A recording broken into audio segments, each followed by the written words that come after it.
I'm here in Israel, and I'm having the most remarkable time. We have the Sea of Galilee right behind me, and doing some strategic meetings about things going on in the world.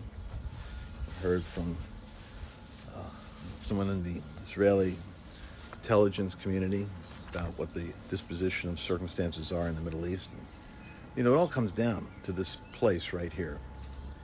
And when you get up later today, because of course I'm at a different time zone than you, I want you to think about this is the setting where our story is told.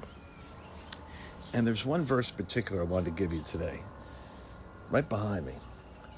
After Jesus had finished the miracle of multiplying loaves and fishes, he constrained the disciples, chapter 14 of Matthew, to cross over in a ship to the other side.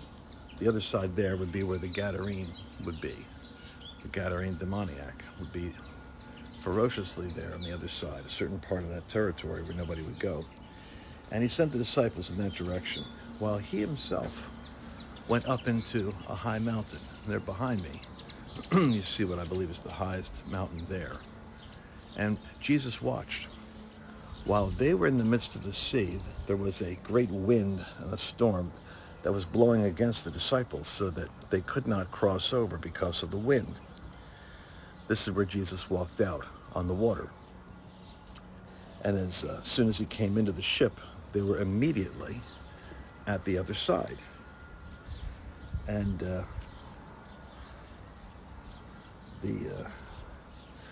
people immediately began to meet him there for healing. So think about that.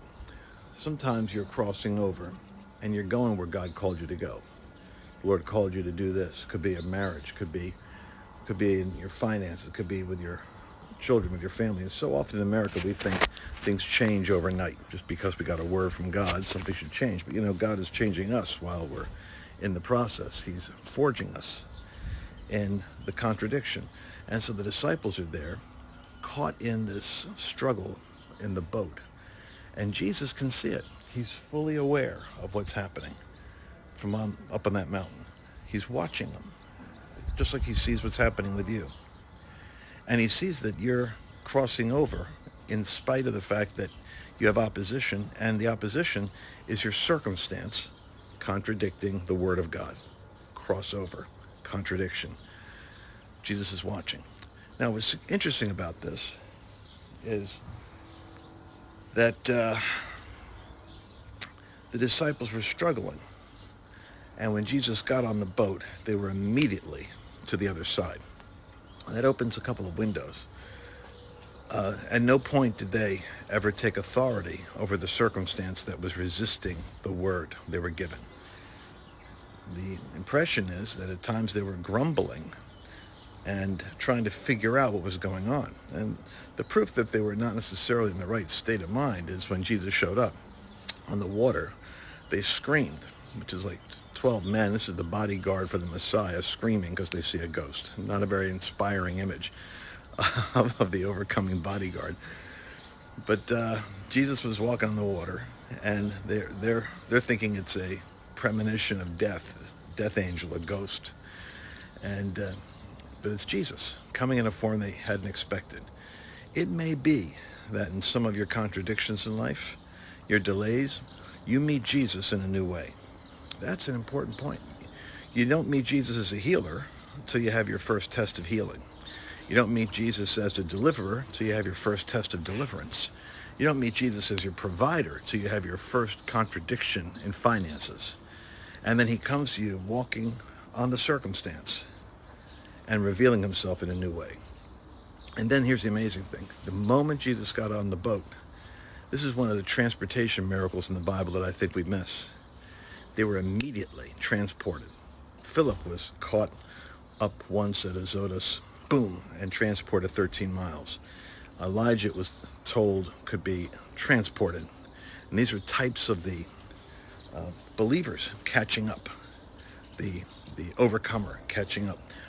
Jesus took the group of them in a vehicle, and they were immediately at the other side. because God makes up for lost time once he gets in the boat. So that was the teaching I wanted to do for you today. And I think what we'll do is tomorrow we're going to go head over to the Mount of Beatitudes. It's right there on the horizon. You can see where Jesus taught. The Mount of Beatitudes is right over there. And we'll, there we go. And we'll cover some other of these great sites while I'm here working on some of our work in Israel. Talk to you soon. Bye-bye. Hi, I'm Lance Wallnau. I want to thank you for watching this broadcast. And if you'd like to see more of what we've got coming up, and you never know when something new is going to be interesting, just hit the subscribe button right there, and I look forward to seeing you in a future broadcast.